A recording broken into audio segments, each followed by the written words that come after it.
In Chapter 4, we're still dealing with division, but instead of our one-digit divisors, we now have 2 digits. Don't freak out. There are ways to do it.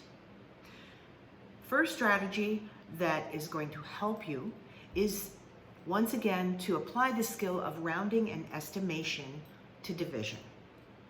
So there are two ways that you can get an estimated quotient. You can either round your divisor and your dividend, or you can use compatible numbers. And I'm going to show you both ways, and then today's assignment you're going to practice. So the first way is to round. So there's our first example. We're going to round. So the first thing I do is I look at my divisor, and I've done these horizontally so that you get some practice remembering which one is the divisor and which one is the dividend. And hint, the bigger one is not always the dividend. So I look at the divisor, and I'm going to round 19 to 20.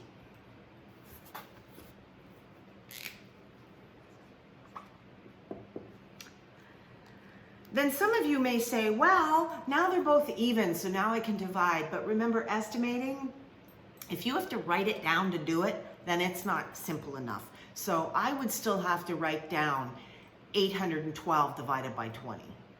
So now I'm going to round my 812 to 800. Because now when I do that, I can use my reverse tens trick. How many times does 2 go into 8? 4 times.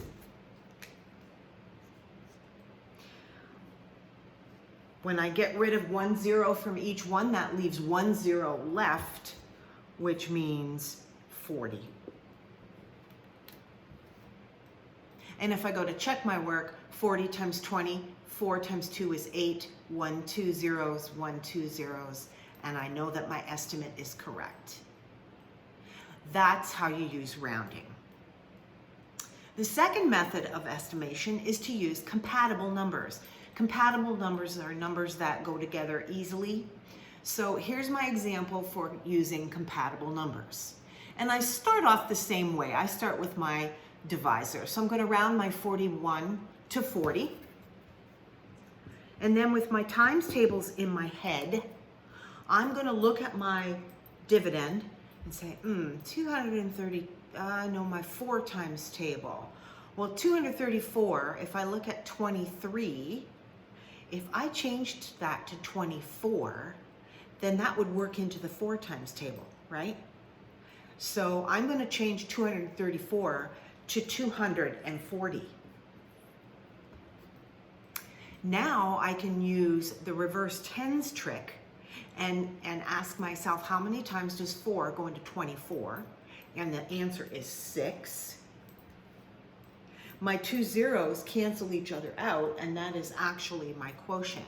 And if I do that backwards to check, I can see that 6 times 4 is 24 with 1 0 with 1 0, and there I have my estimate. Pretty cool. Really easy.